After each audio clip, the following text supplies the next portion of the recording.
প্রিয় সাংবাদিক বন্ধুগণ, আসসালামু আলাইকুম। জরুরি ভিত্তিতে আপনাদেরকে আজকে আমরা একটু কষ্ট দিয়েছি, কারণ একটা অত্যন্ত গুরুত্বপূর্ণ বিষয় যেটা সম্পর্কে আপনার সরকারিভাবে সিদ্ধান্ত কিছুক্ষণ পরে হবেই বলেই আমরা জানতে পেরেছি। আমরা দায়িত্বশীল রাজনৈতিক দল হিসেবে আমাদের দায়িত্ব মনে করেছি যে এই বিষয়টা সম্পর্কে আমাদের যে দলের যে বক্তব্য, সেই বক্তব্যটা আপনাদের সামনে আগেই তুলে ধরা দরকার। আমার সঙ্গে আছেন আমাদের বরেণ্য শিক্ষক, অধ্যাপক এবং আপনার দেশের বরেণ্য রাজনীতিক, জাতীয় স্থায়ী কমিটির সদস্য ডক্টর মঈন খান। উনি এই বিষয়ে আপনাদের প্রশ্নগুলো জবাব দেবেন যদি কোনো প্রশ্ন থাকে। আর আমি টেকনিক্যাল সাবজেক্টে তো আপনার খুব বেশি পোক্ত নই, যে কারণে আমি শুধু পাঠ করবো আর কি। প্রিয় সাংবাদিক ভাই ও বোনেরা, আসসালামু আলাইকুম। বাংলাদেশ টেলিযোগাযোগ নিয়ন্ত্রণ কমিশন বিটিআরসি সাম্প্রতিক draft telecom network licensing reform policy 2025 উদ্যোগে বিষয়টি বাংলাদেশ জাতীয় দল বিএনপির দৃষ্টিগোচর হয়েছে। এই উদ্যোগ প্রশংসনীয় হলেও আমরা এই মুহূর্তে এই ধরনের একটা জাতীয় গুরুত্বপূর্ণ ক্ষেত্রে তড়িঘড়ি করে সিদ্ধান্ত গ্রহণ করার বিষয়ে আমাদের উদ্বেগ প্রকাশ করছি। এই নীতির উদ্দেশ্য হল লাইসেন্সিং পদ্ধতি সহজ করা, প্রযুক্তিগত অগ্রগতি উৎসাহিত করা, গ্রামীণ জনগণের ডিজিটাল অন্তর্ভুক্তি বাড়ানো, যা অবশ্যই ইতিবাচক একটি বিষয়।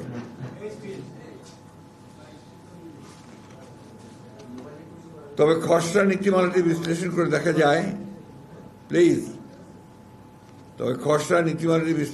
দেখা যায় যে এটি গুরুতর সমস্যা রয়েছে, যা টেলিকম খাতে সমতাভিত্তিক ও টেকসই উন্নয়নে বাধা দিতে পারে।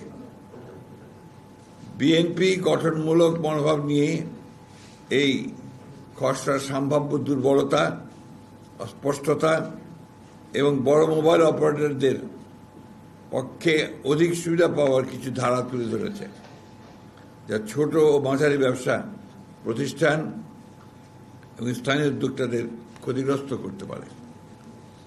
আমরা সরকারকে জানাই, এই গুরুত্বপূর্ণ নীতি বাস্তবায়নের আগে তারা যেন পূর্ণাঙ্গ আর্থিক ও সামাজিক প্রভাব বিশ্লেষণ এবং সংশ্লিষ্ট সব পক্ষের এসএমই, বিশেষজ্ঞ, ভোক্তা সংগঠনের সঙ্গে অংশগ্রহণমূলক আলোচনা করার পর নীতিমালা চূড়ান্ত করেন।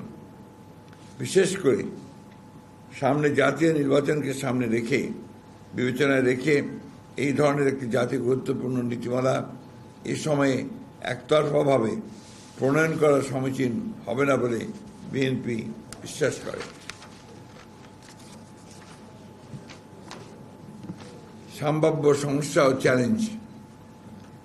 বাজারে একচেটিয়া আধিপত্যের ঝুঁকি, একাধিক সেবা খাতে মালিকানা রাখার নিষেধাজ্ঞা তুলে নিলে বড় মোবাইল অপারেটররা একাধিক খাতে একচেটিয়া নিয়ন্ত্রণ প্রতিষ্ঠা করতে পারবে। এতে প্রতিযোগিতা কমে যাবে, ছোট প্রতিষ্ঠানগুলো পিছিয়ে পড়বে। এসএমইদের আর্থিক সংকটে পড়ার আশঙ্কা দেখা দেবে।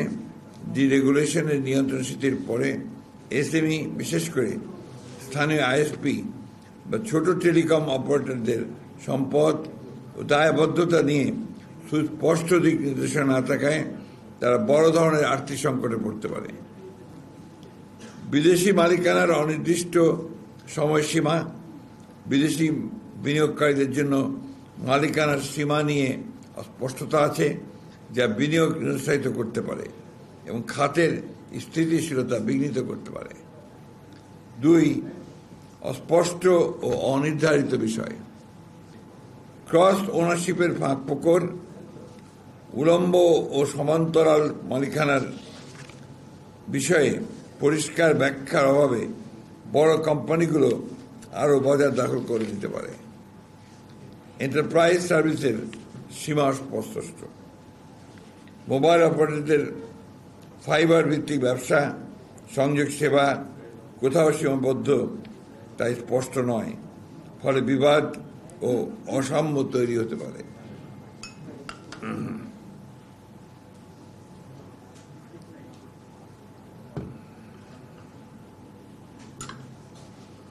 নতুন প্রযুক্তির বিষয়ে স্পষ্টতা নেই।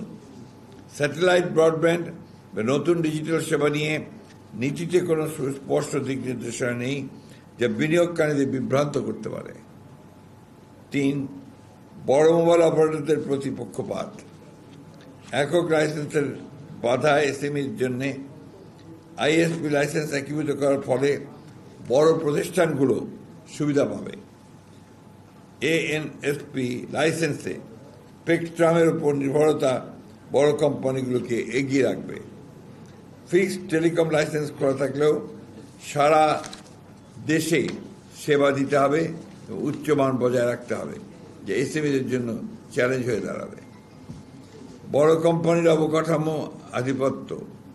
বড় মোবাইল কোম্পানিকে এন্টারপ্রাইজ ব্রডব্যান্ড বাজারে প্রবেশ করতে দিলে ছোট কোম্পানিগুলো প্রতিযোগিতায় পিছিয়ে পড়বে এবং একচেটিয়া পরিবেশ তৈরি হবে, যা দেশের সার্বিক অর্থনীতির উপরও বিরূপ প্রভাব ফেলবে। নীতিমালায় বিদ্যমান অপারেটরদের সুবিধা। কিছু নীতিমালায় স্পষ্টভাবে বড় কোম্পানির সুবিধা বজায় রাখা হয়েছে, যা প্রতিযোগিতায় নয় বরং আধিপত্য বাড়াবে। তাছাড়া খসড়া নীতিমালায় লাইসেন্স ফি, শর্তাবলী, কার্যকারিতা ইত্যাদি বিষয়ে বিস্তারিত কিছুই প্রকাশ করা হয়নি, যা স্বচ্ছতার অভাব নির্দেশ করে। আমরা সরকারকে আহ্বান জানাই, এসএমই, প্রযুক্তি বিশেষজ্ঞ, গ্রাহক সংগঠন সহ সব পক্ষকে নিয়ে খোলামেলা আলোচনা করার পর যেন এই ধরনের একটি গুরুত্বপূর্ণ নীতিমালা চূড়ান্ত করার সিদ্ধান্ত গৃহীত হয়। সেই সাথে এই প্রস্তাবিত নীতিমালার একটি পূর্ণাঙ্গ আর্থিক ও সামাজিক পরিণাম বিশ্লেষণ করা হোক। বিশেষ করে এসএমই ও স্থানীয় ব্যবসায়ীদের সম্ভাব্য ক্ষতি, কর্মসংস্থান হ্রাস এবং অর্থনীতির উপর প্রভাব বিবেচনায় রেখে এটি করা গুরুত্বপূর্ণ।